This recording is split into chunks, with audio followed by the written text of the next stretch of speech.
When the guns fall silent, the land does not celebrate. It listens. For years, this silence did not exist. Gunfire echoed across the plains. Not always seen, but always felt. Predators vanished first. Not because the land could no longer feed them, but because it was no longer safe to live. When lions disappear, the wild loses its voice. Grass still grows. Rivers still flow. But balance collapses quietly.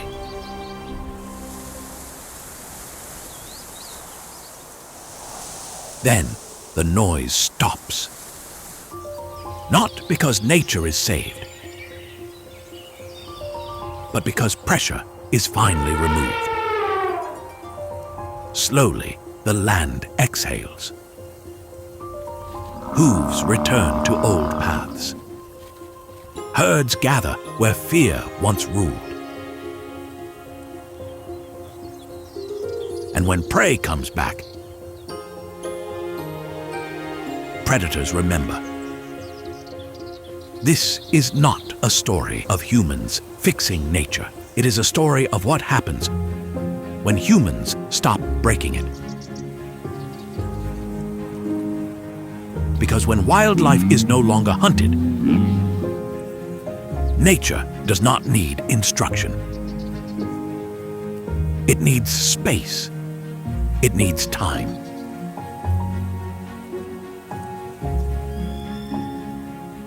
And given both, life finds its way back.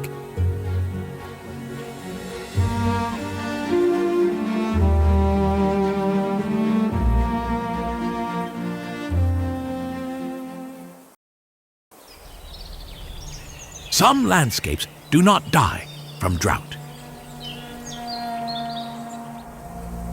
They die from the long silence left after gunshots fade.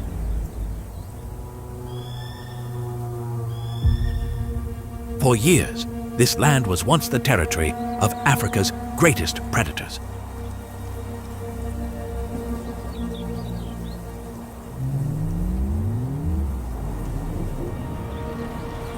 Then, one by one, they disappeared.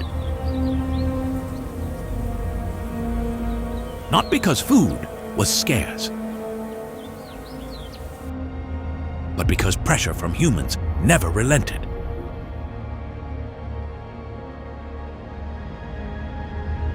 When lions vanish, order begins to unravel.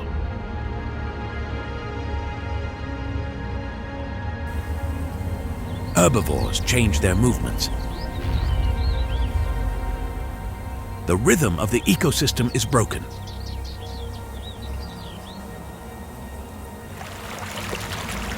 The river still flows.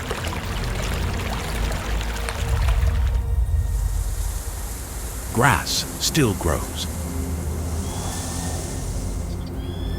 But balance is gone. Then slowly, things begin to change. When the guns fall silent, the land is given a chance to breathe again. Not instantly.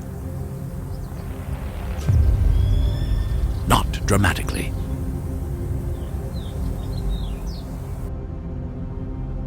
The first to return are not predators. They are grazers. They test the ground. They come back in cautious steps. Grass is grazed once more. Old pathways reappear beneath hooves. Where prey returns, predators always follow.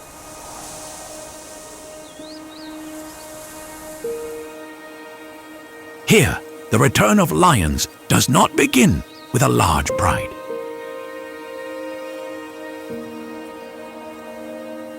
It begins with two females.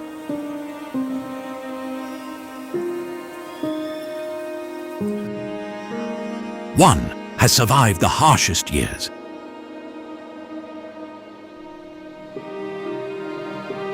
The other is younger, shaped by a rare window of calm. They are not sisters by blood, but circumstance has bound them together. The older lioness carries experience, old scars. The caution of one who has learned that a single mistake can cost everything. The younger carries energy,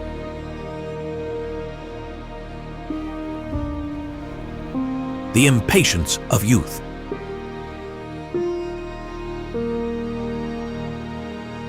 And eyes still burning with ambition.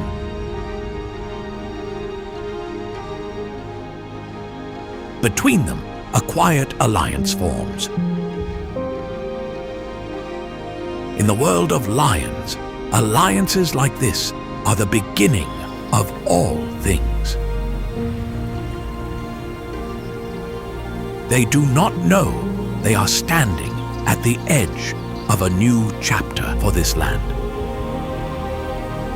They know only one simple truth. To survive, they cannot live alone. And in a place where nature is finally left in peace, two lionesses become the seed of an entire pride's return.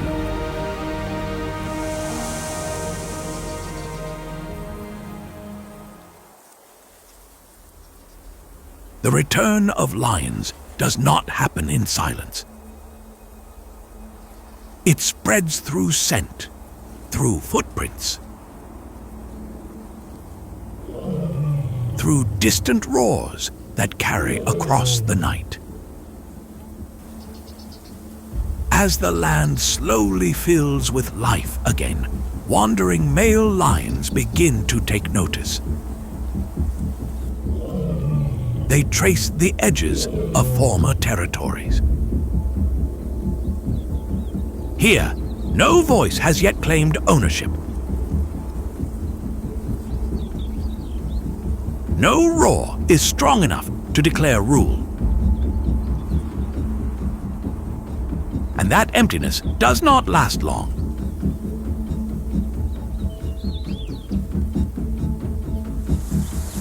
The males appear like shadows. Quiet, alert, carrying the raw strength of animals shaped by a lifetime of competition.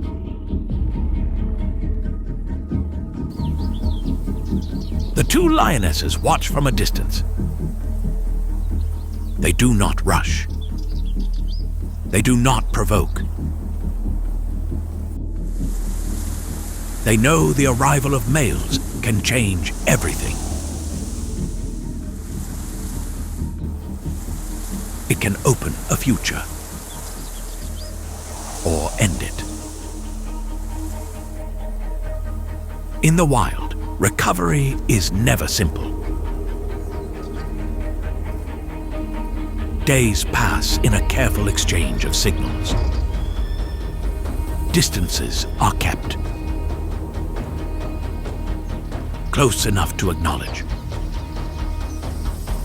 Far enough to avoid conflict. Then, gradually, caution gives way to acceptance.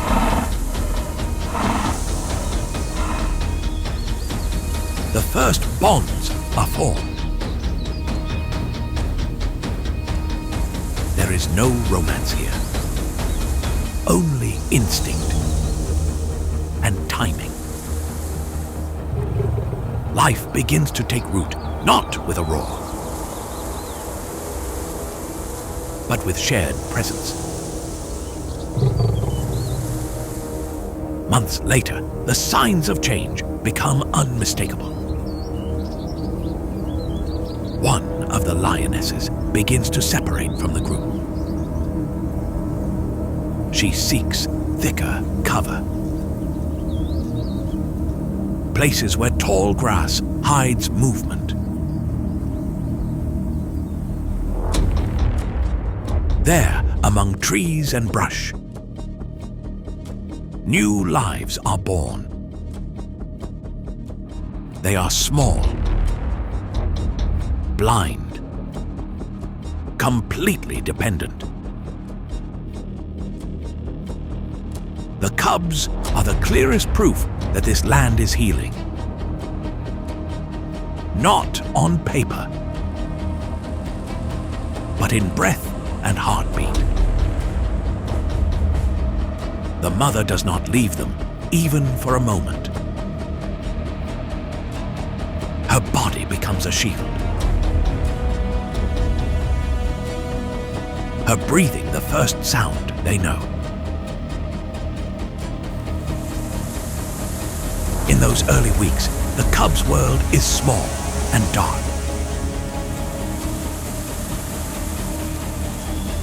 But beyond the den, the land continues to change.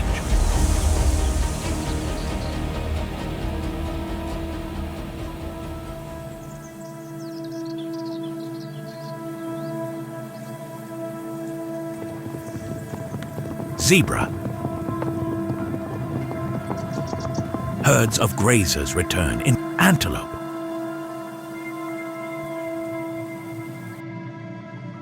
And then buffalo.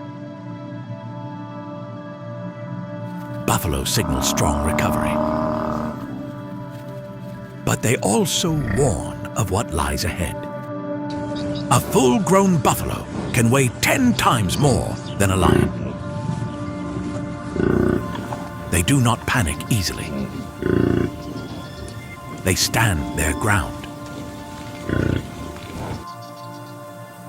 And when pressed, they fight back. For the two lionesses, the challenge is now different. Food no longer stands alone. It moves in herds.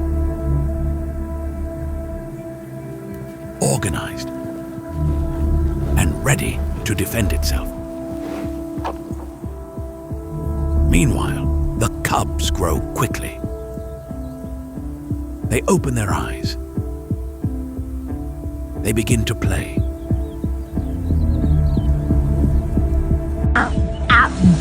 They test their teeth and paws. Every game is a lesson. Every fall, a memory. But growth brings hunger. Milk is no longer enough. Meat becomes essential.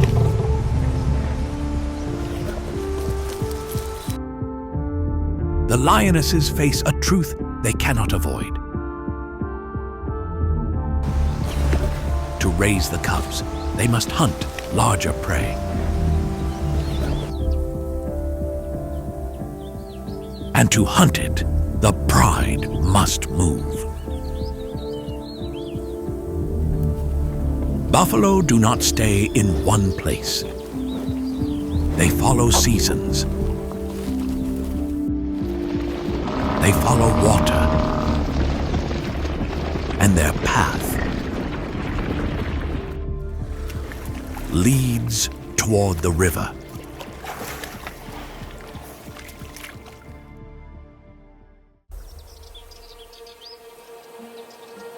The river appears as a clean cut across the lion's familiar path. It is not loud. It is not violent. The water moves slowly. The surface lies so still it mirrors the sky above.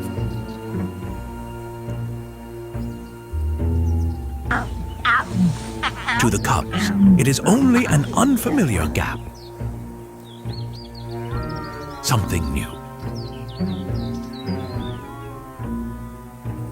A boundary without the scent of fear. But to the lioness, the river carries memory. Memories of prey that vanished without a sound.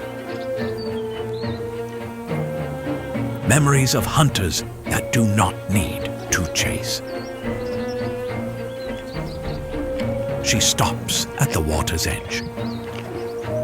Her body tightens. Her eyes do not blink. Beneath the murky surface, danger does not announce itself. Crocodiles do not hunt with speed. They hunt with patience. A pair of eyes breaks the surface for an instant, then disappears again. The lioness has seen enough. This river is not empty. She steps forward once, then stops. The cubs press in behind her. They sense the change in her breathing. Hesitation spreads faster than any roar. There is no call to rush. No push to force them onward. The lioness stands still, reading the water, listening for the smallest movement. She knows one wrong step could end everything. Not because of weakness, but because crocodiles allow no second chances. The wind shifts, carrying the scent of buffalo from the far bank. Food is close.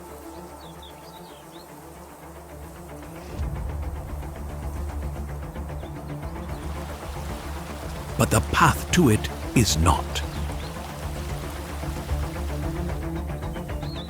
The cubs begin to stir. One edges toward the water, then pulls back. They have never learned to swim. They do not understand that water can kill. But they understand their mother's hesitation.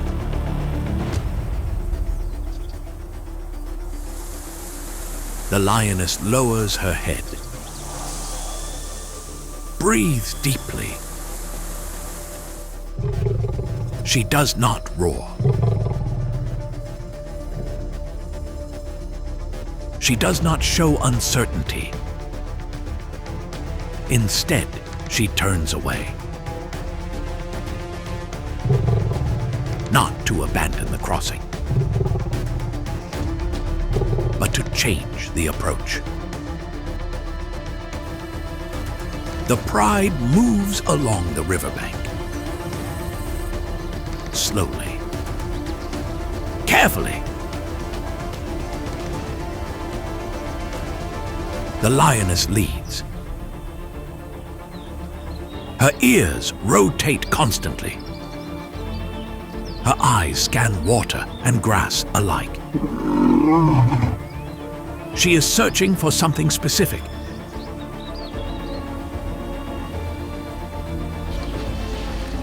a place where the river cannot hide its dangers.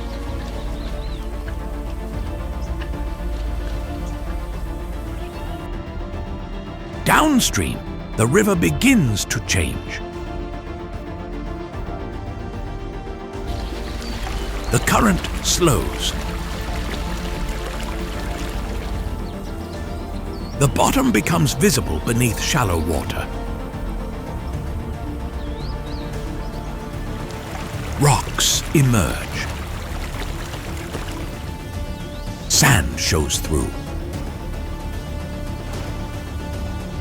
Here, crocodiles struggle to conceal themselves. Here, movement can be detected.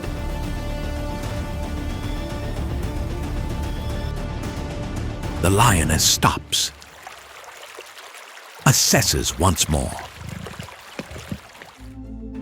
Then she steps into the water, not in haste, not in doubt.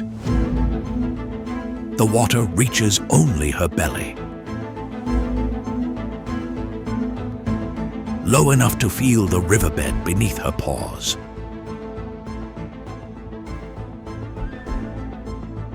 She looks back.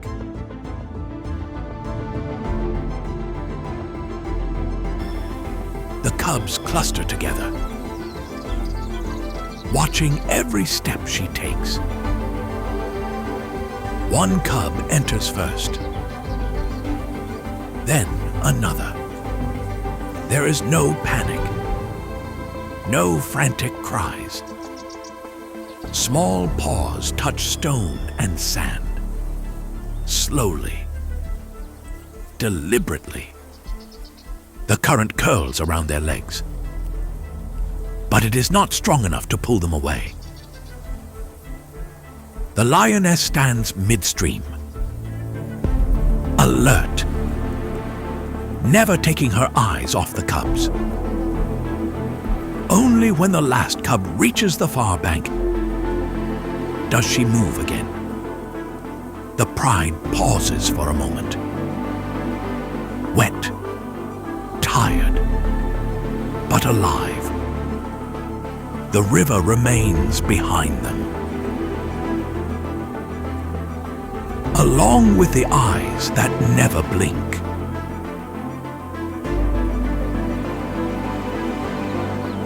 Ahead lies new ground. And the long path of survival continues.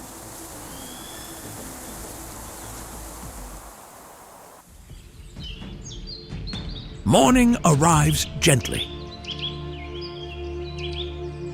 The first light spills across the ground they have just reached. The pride pauses on the damp grass. They do not run. They do not scatter. They simply stand still. After a night of tension, stillness carries a different meaning. It is no longer a threat. It is relief. The lioness studies her cubs, counting them. A ritual she never abandons. They are all there. Every one. The cubs move closer, pressing their heads against her belly, seeking the reassurance they know. She answers with a soft touch. No roar. No display of strength. In the world of lions, a mother's calm is the strongest signal of all.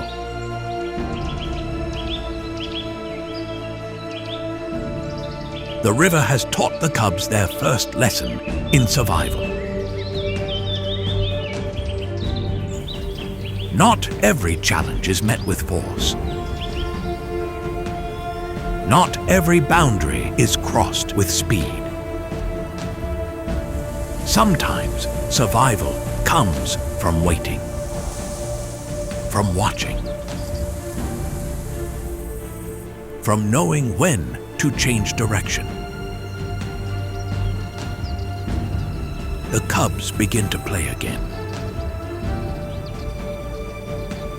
More gently, more cautiously. They circle their mother. But they do not stray far. The lioness allows it. Still watching. Still listening. She knows today's lesson will stay with them.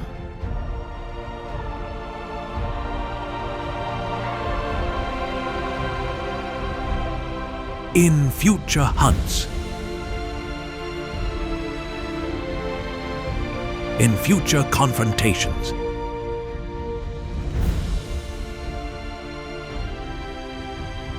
and in the decisions that will shape the pride itself. Crossing the river was not only about finding food.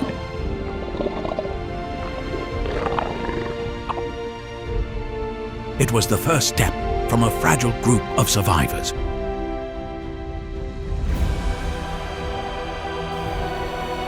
Toward becoming a true pride. Ahead, the land opens into new opportunity. But it also carries greater challenges. The cubs are safe beyond the river.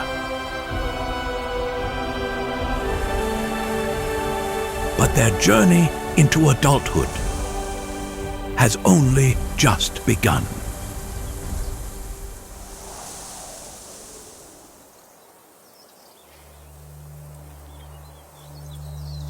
The new land carries unfamiliar scents. The grass is taller. The wind is stronger.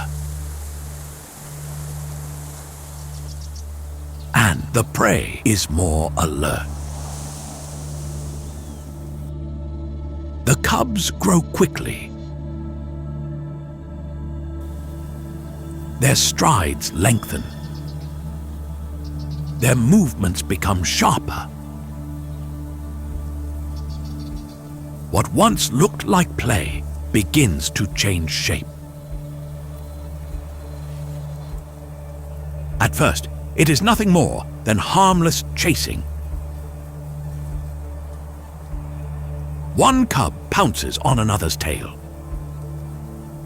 A clumsy tumble through the grass.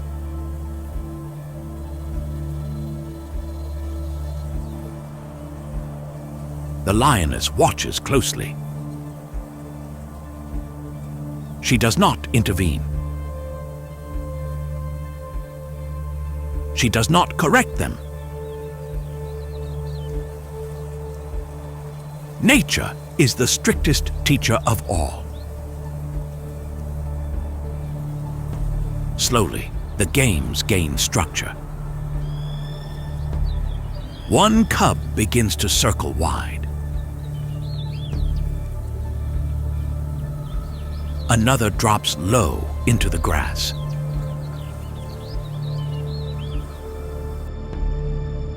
Instinctive movements are refined through repetition. The cubs learn to be silent. They learn to wait. They learn that timing matters more than strength. Then those lessons are tested against reality. Buffalo appear like moving walls of muscle. They travel in tight formations. They hold their ground. A single buffalo can fight back. A herd can kill a lion. The lionesses do not rush. They watch from a distance. They count numbers.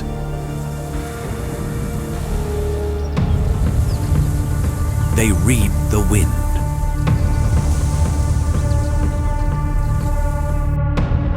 A hunt does not begin with pursuit. It begins with patience. When the moment comes, the pride spreads out. No chaos. No haste. A sudden burst of speed. Dust explodes into the air. The buffalo respond instantly.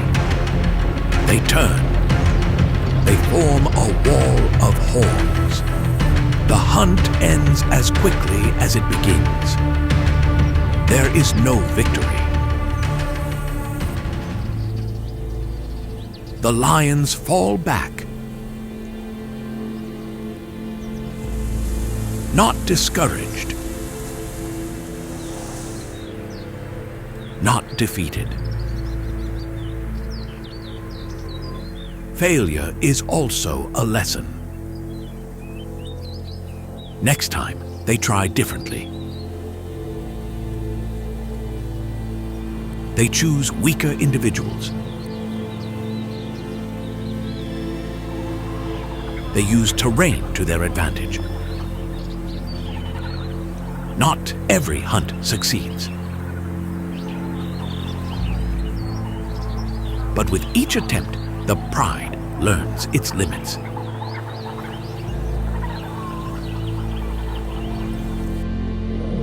When success finally comes, it is quiet. A massive body falls. Silence settles in. The cubs watch. They breathe in the scent of blood. They remember. This is no longer a game. This is the skill that keeps the pride alive. And in a world without gunfire, these ancient lessons are passed on exactly as they have been for thousands of years.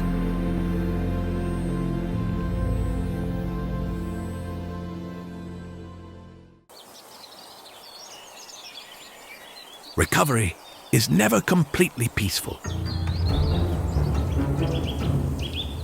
When a land grows rich again, it sends out a signal.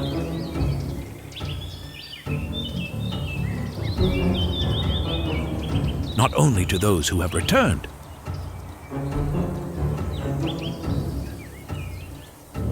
but also to those still wandering beyond its edges. Strange male lions appear along the borders of the territory.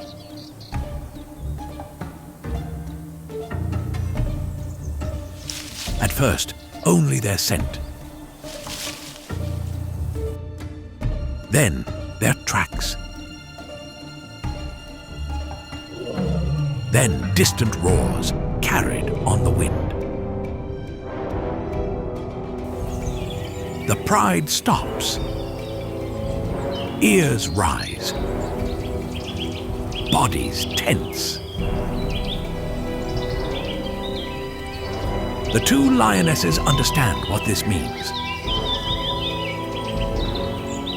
Abundance always brings competition. The wanderers do not come to ask permission. They come to test limits. There is no immediate clash. No sudden charge. No first strike. Only distances that slowly shrink.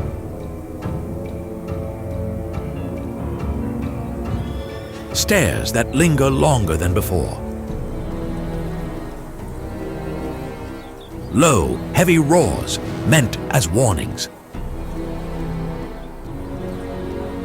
When a boundary is crossed, tension ignites. Dust erupts into the air. Massive bodies collide. Roars burst out, short and violent.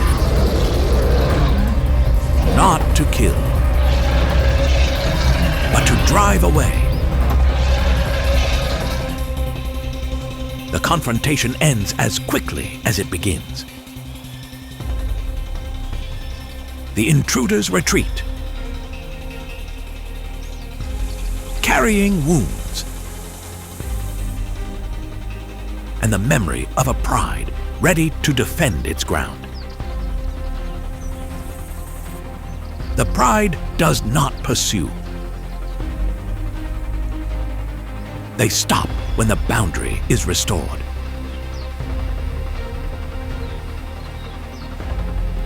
In the wild, victory is not destruction.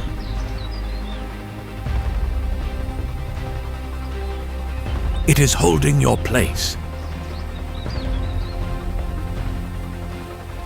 This land now has owners. And to keep it, the pride will remain alert. Because every step of recovery comes with a cost.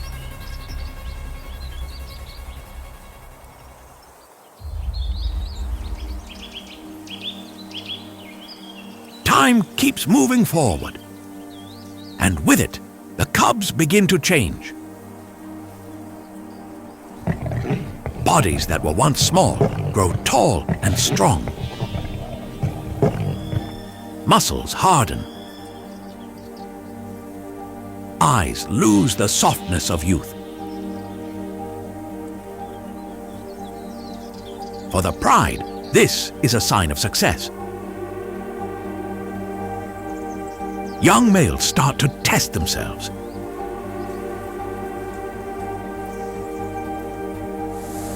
They roar more often. They roam farther. They linger too long at borders that are not theirs. The lionesses understand this cannot continue. A pride cannot keep everyone forever. The confrontation is not driven by hatred, but it cannot be avoided. The young males are driven away, not because they are weak, but because they are now strong enough to become a threat. They leave the pride alone, carrying with them the first true lessons of survival. This is how nature prevents a pride from collapsing from within. This land was not saved by miracles.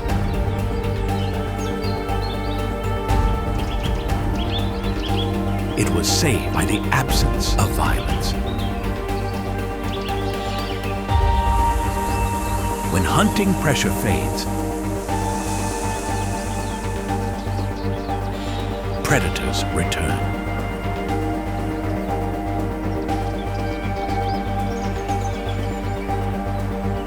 And with them, the ancient order of nature continues to right itself forward.